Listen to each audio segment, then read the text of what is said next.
सभी मंचासीन मान्यवर भाई और बहनें और बड़े बुजुर्गों को सभी को मैं जय भीम मूल निवासी हूँ। नमो बुद्धाय, जय संविधान।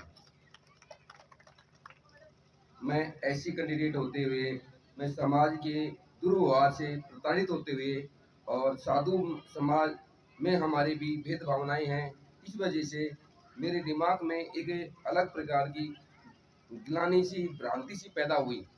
तो मैं एक इंसान होते और मैं इंसान में पैदा हुआ हूँ, इस वजह से भाई हमारे अंदर भेदभाव क्यों।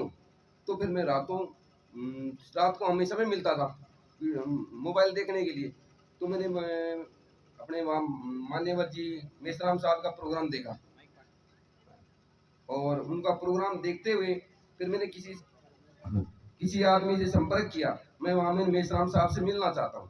बोलो महाराज जी उनकी डायरेक्ट नंबर तो नहीं है, और वो जो वामसेप संगठन है उनकी कर्मकारी जो कार्यकर्ता हैं उनसे उनके आप हमें संपर्क करा सकते हैं। तो फिर मैं मक्काराम जी से मिला। मैं हमारे श्रावण लगते की नाग पंचमी का एक प्रोग्राम रहता है, उनमें मैं मक्काराम जी इनवाइट को किया और उनसे फिर इस प्रकार से हमारे वामसेप से हमारा संपर्क बना।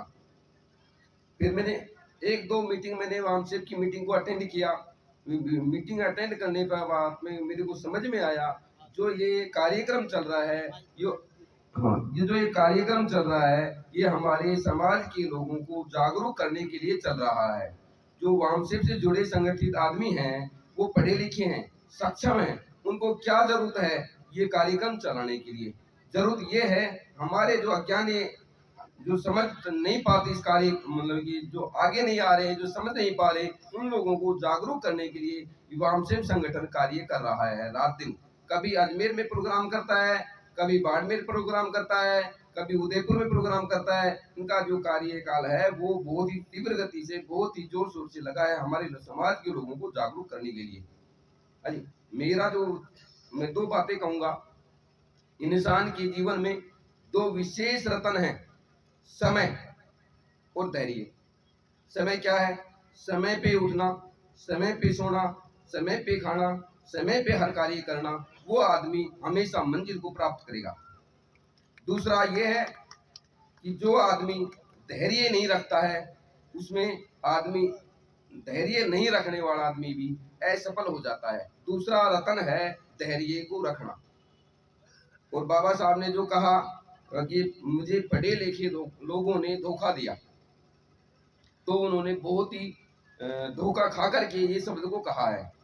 जो बाबा साहब की विचारधारा थी कि भाई हमें 20 आदमी को पढ़े लिखे विदेशों में भेज करके पढ़ा लिखा करके समाज को उनको समाज में जागरूकता लाएंगे और वो 20 लोग आदमी और 20 को आगे बढ़ाएंगे और वो 20 के 20 लोग वहीं विदेशों में ही बस गए। इसीलिए बाबा साहब ने ये बात कही, अब हमारे समाज के लोग हमारे समाज के ने जो पढ़े लिखे लोग हैं वो ही धोखा दे रहे हैं।